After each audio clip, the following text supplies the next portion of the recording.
നമസ്കാരം. നമ്മുടെ വീടുകളിൽ വിവിധ തരത്തിലുള്ള സസ്യങ്ങൾ, പൂക്കൾ എന്നിവ ഉണ്ടാകുന്നതാണ്. ഭാഗ്യം വർദ്ധിക്കുവാനും മനസ്സൗഖ്യം വർദ്ധിക്കുവാനും ഇവയിൽ പലതും സഹായകരം തന്നെയാകുന്നു. ഇതിൽ പൂക്കളുള്ള സസ്യങ്ങൾ പ്രത്യേകിച്ചും ഏവർക്കും പ്രിയപ്പെട്ടത് തന്നെയാണ്. എന്നാൽ ഇവയിൽ ചിലത് വളരെയേറെ പോസിറ്റീവായ ഊർജം ഉള്ളവയാണ്. അത്തരത്തിൽ ഒരു പുഷ്പം തന്നെയാണ് ശംഖുപുഷ്പം. ശംഖുപുഷ്പവുമായി ബന്ധപ്പെട്ട് ഒരു വ്യക്തിയുടെ ജീവിതത്തിൽ ഐശ്വര്യം കൊണ്ടുവരുവാൻ സാധിക്കും എന്നാണ് പറയുക. കാരണം ഇവ വീടുകളിൽ വളർത്തുന്നത് പോലും ഐശ്വര്യപ്രദമാണ്. ഈശ്വരാധീനമുള്ള ഭൂമിയിൽ അഥവാ ഈശ്വര ചൈതന്യമുള്ള ഭൂമിയിൽ മാത്രമേ ശംഖുപുഷ്പം വളരൂ എന്നതാണ് വാസ്തവം. അതിനാൽ തന്നെ ചില തെറ്റുകൾ ശംഖുപുഷ്പത്തോട് ചെയ്യുകയാണ് എങ്കിൽ അത് ആ വീടിനും വീട്ടുകാർക്കും വളരെയധികം ദോഷകരമായി ഭവിക്കും.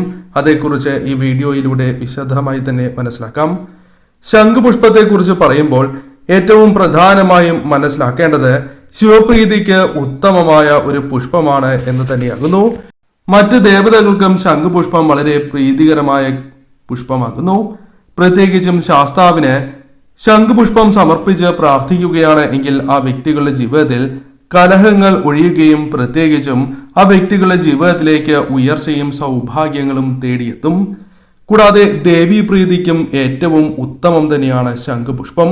സർവ ഐശ്വര്യം തന്നെയാണ് ആ വ്യക്തികളുടെ ജീവിതത്തിലേക്ക് ഫലമായി വന്നു ചേരുക. സുബ്രഹ്മണ്യ പ്രീതിക്കും ഉത്തമമാണ്. സുബ്രഹ്മണ്യ സ്വാമിക്ക് ശംഖുപുഷ്പം സമർപ്പിച്ച് പ്രാർത്ഥിക്കുകയാണ് എങ്കിൽ പ്രത്യേകിച്ചും സുബ്രഹ്മണ്യ സ്വാമിക്ക് വിശേഷപ്പെട്ട ദിവസങ്ങളിൽ സമർപ്പിച്ച് പ്രാർത്ഥിക്കുന്നതിലൂടെ ശത്രുനാശം വന്നു ചേരുകയും ഉയർച്ച ആ വ്യക്തികളുടെ ജീവിതത്തിലേക്ക് കടന്ന് വരികയും ചെയ്യുന്നതാണ്.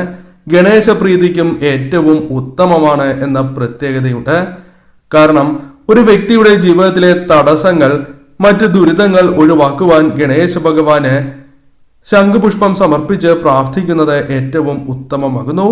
ഹനുമാൻ സ്വാമിക്ക് സമർപ്പിച്ച് പ്രത്യേകിച്ചും ശംഖുപുഷ്പം സമർപ്പിച്ച് പ്രാർത്ഥിക്കുന്നതിലൂടെ ആരോഗ്യ വർധനവ്, ശക്തി, മനോബലം വർദ്ധിക്കുക തുടങ്ങിയ കാര്യങ്ങൾ എളുപ്പത്തിൽ നേടിയെടുക്കുവാൻ സാധിക്കുന്നു എന്നതാണ് വാസ്തവം. ശ്രീകൃഷ്ണ പ്രീതിക്കും ഉത്തമമാണ്. സമ്പൽ സമൃദ്ധിയും ഐശ്വര്യവുമാണ് ഫലമായി വന്നു ചേരുക. ഏറ്റവും ഉത്തമമാകുന്നു. എല്ലാ തരത്തിലുള്ള ഗുണകരമായ ഫലങ്ങൾ വന്നു ചേരുവാൻ സഹായിക്കുന്ന ഒരു പുഷ്പം എന്ന പ്രത്യേകതയാണ് ശംഖുപുഷ്പത്തിനുള്ളത്. അതിനാൽ ഇവ വീടുകളിൽ വളരുകയോ നിങ്ങൾ വളർത്തുകയോ ചെയ്യുകയാണ് എങ്കിൽ, ശരിയായ രീതിയിൽ പരിപാലിക്കുക കൂടി ചെയ്യുകയാണ് എങ്കിൽ അത് ഏറ്റവും ശുഭകരവും ആ വീടുകൾക്ക് ഐശ്വര്യവർദ്ധനവിനും മറ്റു തരത്തിലുള്ള നേട്ടങ്ങൾ സ്വന്തമാക്കുവാനും സഹായകരമാകുന്നു. എന്നാൽ ഇത്രയേറെ പ്രാധാന്യമുള്ള ഈ പുഷ്പത്തോട്, ഈ സസ്യത്തോട് ചില തെറ്റുകൾ ചെയ്യുകയാണ് എങ്കിൽ അത് വളരെയേറെ ദോഷകരമായി മാറും. അതേക്കുറിച്ചാണ് ഇനി പരാമർശിക്കാനായി പോകുന്നത്. കന്നിമൂല എന്ന ദിശയ്ക്ക് വളരെയധികം പ്രാധാന്യമുണ്ട്. കന്നിമൂലയിൽ മാത്രം ഇവ വളർത്തുന്നത് ഏറെ ദോഷകരം തന്നെയാകുന്നു. അതിനാൽ തന്നെ കിഴക്ക്, വടക്ക് എന്നീ ദിശകളിൽ ഒരു സസ്യമെങ്കിലും ഉണ്ട് എങ്കിൽ കന്നിമൂലയിൽ വളർത്തുന്നതിൽ തെറ്റില്ല. അല്ലാതെ കന്നിമൂലയിൽ നിങ്ങൾ മാത്രമായി വളർത്തുകയാണ് എങ്കിൽ അത് ദോഷകരം തന്നെയാകുന്നു. വളരെയധികം ദോഷകരമായ ഫലങ്ങൾ, പ്രത്യേകിച്ചും പല രീതിയിലുള്ള നഷ്ടങ്ങൾ ജീവിതത്തിൽ സംഭവിക്കുന്നതിന് കാരണമായി തീരും. അതിനാൽ കിഴക്ക് അല്ലെങ്കിൽ വടക്ക് ദിശയിലുണ്ട് എങ്കിൽ വീടിന്റെ മറ്റേതൊരു ദിശയിലും നിങ്ങൾക്ക് വളർത്തുന്നതിൽ തെറ്റില്ല എന്നതാണ് വാസ്തവം. പ്രത്യേകിച്ചും ശംഖുപുഷ്പം വീടുകളിൽ വളർത്തുമ്പോൾ സംഖ്യയ്ക്ക് വളരെയധികം പ്രാധാന്യമുണ്ട്. ഒരിക്കലും ശംഖുപുഷ്പത്തിന്റെ ചെടി ഇരട്ട സംഖ്യയിൽ വളർത്തരുത് എന്നാണ് പറയുക. അതിനാൽ തന്നെ ഒറ്റ സംഖ്യയിൽ വീടുകളിൽ വളർത്തുവാൻ ഏവരും പ്രത്യേകം ശ്രദ്ധിക്കണം. ഇപ്രകാരം ചെയ്യുന്നത് കൂടുതൽ ഗുണകരവും ഭാഗ്യം ആ വീടുകളിൽ കൊണ്ടുവരുന്നതിന് സഹായകരമായി തീരും. ഇരട്ട സംഖ്യയിൽ പൂക്കൾ വിരിയുന്നത് ശ്രദ്ധയിൽപ്പെടുകയാണ് എങ്കിൽ അത് നിങ്ങൾ വളരെയധികം അനുകൂലമായ ഫലങ്ങൾ ജീവിതത്തിലേക്ക് വന്ന് ചേരുന്നതിന് സഹായകരം തന്നെയാണ്. എന്നാൽ ഒറ്റ സംഖ്യയിലാണ് വിടരുന്നത് എങ്കിൽ ഏറ്റവും ഉത്തമമായി കണക്കാക്കുന്നതുമാണ്. അതിനാൽ ആ കാര്യവും നിങ്ങൾ ശ്രദ്ധിക്കേണ്ടതായിട്ടുണ്ട്. വിശേഷപ്പെട്ടതായ ദിവസങ്ങളിൽ ഒറ്റ സംഖ്യയിൽ പ്രത്യേകിച്ചും ശംഖുപുഷ്പം വിടരുകയാണ് എങ്കിൽ അത് ആ വീടുകളിൽ ഏറ്റവും ഉത്തമമായ ഫലങ്ങൾ, സൗഭാഗ്യങ്ങൾ, ഐശ്വര്യങ്ങൾ കൊണ്ടുവരാൻ പോകുന്നതിന്റെ സൂചനയായി തന്നെ പരാമർശിക്കാം. മുള്ളുള്ള ചെടികൾ ശംഖുപുഷ്പത്തിന്റെ അടുത്തായി ഒരിക്കലും പാടില്ല എന്നാണ് പറയുക. ഇപ്രകാരം ചെയ്യുകയാണ് എങ്കിൽ അതീവ ദോഷകരമായി ഭവിക്കും. വലിയ ദോഷമാണ് എന്ന് തന്നെ പരാമർശിക്കാം. ഐശ്വര്യം ആ വീടുകളിൽ നഷ്ടപ്പെട്ടു പോകുന്നതിന് കാരണമായി തീരും. പ്രത്യേകിച്ചും അഴുക്ക് ജലം ഈ ചെടിക്കടുത്തായി വരാൻ പാടില്ല എന്നാണ് പറയുക. പോസിറ്റീവായ ഊർജം നഷ്ടമാകുന്നതിനും ഈശ്വരാധീനം നഷ്ടമാകുന്നതിനും അത് കാരണമായി തീരും. അതിനാൽ ഒരിക്കലും ഈ സസ്യത്തിന്റെ അടുത്തായി അഴുക്ക് ജലം പാടുള്ളതല്ല. ഗുണത്തേക്കാൾ ഏറെ ദോഷകരമായ ഫലങ്ങളാണ് വന്നു ചേരുക. ആരോഗ്യ പ്രശ്നങ്ങൾ പോലും ആ വീടുകളിലേക്ക് കടന്നു വരും എന്നതാണ് വാസ്തവം. അതിനാൽ തീർച്ചയായും ഈ കാര്യത്തിന് പ്രാധാന്യം നൽകണം. ഒരിക്കലും അശുദ്ധിയോടെ സ്പർശിക്കരുത് എന്ന കാര്യവും പ്രത്യേകം നിങ്ങൾ ശ്രദ്ധിക്കേണ്ടതായിട്ടുണ്ട്. കാരണം അത്രമേൽ പ്രാധാന്യം അർഹിക്കുന്നതായ ഒരു പുഷ്പമാണ് ശംഖുപുഷ്പം. കൂടാതെ ഒരിക്കലും അഴ തുടങ്ങിയ കാര്യങ്ങൾ ശംഖുപുഷ്പത്തിന്റെ അടുത്ത് വരാൻ പാടില്ല എന്ന കാര്യവും പ്രത്യേകം ഓർക്കണം. ചിലർ ശ്രദ്ധിക്കാതെ തീയിടുന്നതാണ്. ശംഖുപുഷ്പത്തിന്റെ അടുത്തായി തന്നെ പലരും തീയിട്ടു എന്ന് വരാം. ഇപ്രകാരം ആരെങ്കിലും ചെയ്യുന്നുണ്ട് എങ്കിൽ അറിയാതെയാണ് എങ്കിലും അത് ദോഷകരമായി തീരും. വലിയ ദോഷമാണ് എന്നതാണ് വാസ്തവം. സാമ്പത്തികപരമായ ദുരിതങ്ങൾ, കഷ്ടതകൾ ജീവിതത്തിലേക്ക് വന്നു ചേരുകയും വരവിനേക്കാൾ കൂടുതൽ ചെലവ് പല കാര്യങ്ങളുമായി ബന്ധപ്പെട്ട് ധനപരമായ പ്രയാസങ്ങൾ ജീവിതത്തിലേക്ക് കടന്ന് വരുന്നതിന് അത് കാരണമായി തീരും. ആശുപത്രി വാസത്തിന് പോലും കാരണമായി തീരും എന്നതാണ് വാസ്തവം. അതിനാൽ ഒരിക്കലും ശംഖുപുഷ്പത്തിന്റെ അടുത്തായി തീയിടരുത് എന്ന കാര്യവും പ്രത്യേകം നിങ്ങൾ ഓർക്കണം. മറ്റ് ദേവതകൾക്കും ശംഖുപുഷ്പം വളരെ പ്രീതികരമായ പുഷ്പമാകുന്നു. പ്രത്യേകിച്ചും ശാസ്താവിന് ശംഖുപുഷ്പം സമർപ്പിച്ച് പ്രാർത്ഥിക്കുകയാണ് എങ്കിൽ ആ വ്യക്തികളുടെ ജീവിതത്തിൽ കലഹങ്ങൾ ഒഴിയുകയും പ്രത്യേകിച്ചും ആ വ്യക്തികളുടെ ജീവിതത്തിലേക്ക് ഉയർച്ചയും സൗഭാഗ്യങ്ങളും തേടിയെത്തും. കൂടാതെ ദേവീപ്രീതിക്കും ഏറ്റവും ഉത്തമം തന്നെയാണ് ശംഖുപുഷ്പം. സർവ ഐശ്വര്യം തന്നെയാണ് ആ വ്യക്തികളുടെ ജീവിതത്തിലേക്ക് ഫലമായി വന്നു ചേരുക. സുബ്രഹ്മണ്യ പ്രീതിക്കും ഉത്തമമാണ്. സുബ്രഹ്മണ്യ സ്വാമിക്ക് ശംഖുപുഷ്പം സമർപ്പിച്ച് പ്രാർത്ഥിക്കുകയാണ് എങ്കിൽ പ്രത്യേകിച്ചും സുബ്രഹ്മണ്യ സ്വാമിക്ക് വിശേഷപ്പെട്ട ദിവസങ്ങളിൽ സമർപ്പിച്ച് പ്രാർത്ഥിക്കുന്നതിലൂടെ ശത്രുനാശം വന്നു ചേരുകയും ഉയർച്ച ആ വ്യക്തികളുടെ ജീവിതത്തിലേക്ക് കടന്ന് വരികയും ചെയ്യുന്നതാണ്. ഗണേശ പ്രീതിക്കും ഏറ്റവും ഉത്തമമാണ് എന്ന പ്രത്യേകതയുണ്ട്. കാരണം ഒരു വ്യക്തിയുടെ ജീവിതത്തിലെ തടസ്സങ്ങൾ, മറ്റ് ദുരിതങ്ങൾ ഒഴിവാക്കുവാൻ ഗണേശ ഭഗവാന് ശംഖുപുഷ്പം സമർപ്പിച്ച് പ്രാർത്ഥിക്കുന്നത് ഏറ്റവും ഉത്തമമാകുന്നു. ഹനുമാൻ സ്വാമിക്ക് സമർപ്പിച്ച് പ്രത്യേകിച്ചും ശംഖുപുഷ്പം സമർപ്പിച്ച് പ്രാർത്ഥിക്കുന്നതിലൂടെ ആരോഗ്യ വർധനവ്, ശക്തി, മനോബലം വർദ്ധിക്കുക തുടങ്ങിയ കാര്യങ്ങൾ എളുപ്പത്തിൽ നേടിയെടുക്കുവാൻ സാധിക്കുന്നു എന്നതാണ് വാസ്തവം. ശ്രീകൃഷ്ണ പ്രീതിക്കും ഉത്തമമാണ്. സമ്പൽ സമൃദ്ധിയും ഐശ്വര്യവുമാണ് ഫലമായി വന്നു ചേരുക.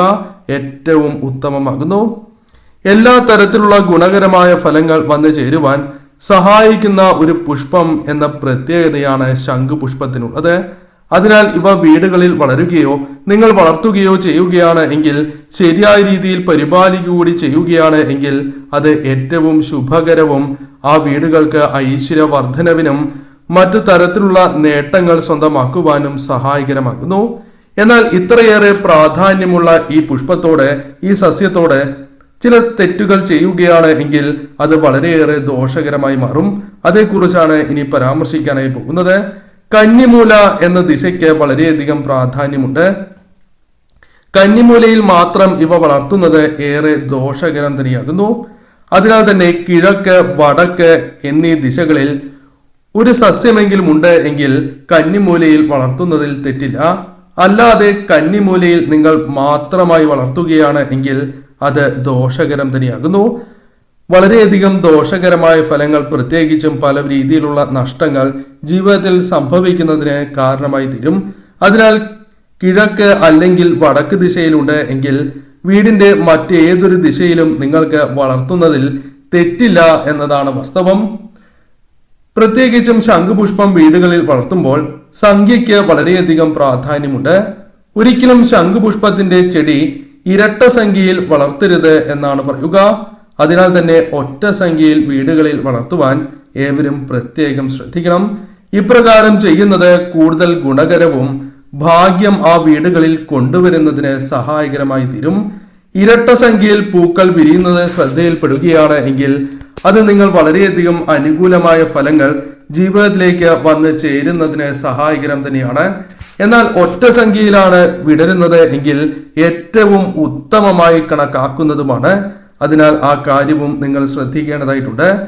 വിശേഷപ്പെട്ടതായ ദിവസങ്ങളിൽ ഒറ്റ സംഖ്യയിൽ പ്രത്യേകിച്ചും ശംഖുപുഷ്പം വിടരുകയാണ് എങ്കിൽ അത് ആ വീടുകളിൽ ഏറ്റവും ഉത്തമമായ ഫലങ്ങൾ, സൗഭാഗ്യങ്ങൾ, ഐശ്വര്യങ്ങൾ കൊണ്ടുവരാൻ പോകുന്നതിന്റെ സൂചനയായി തന്നെ പരാമർശിക്കാം.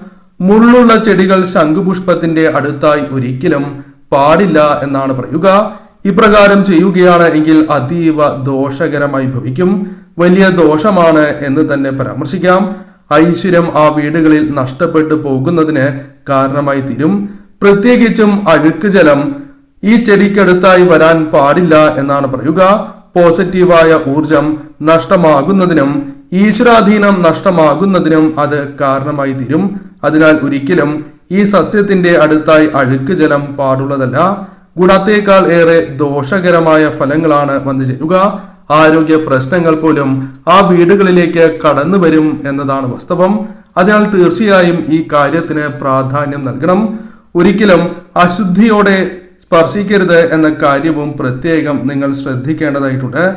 കാരണം അത്രമേൽ പ്രാധാന്യം അർഹിക്കുന്നതായ ഒരു പുഷ്പമാണ് ശംഖുപുഷ്പം.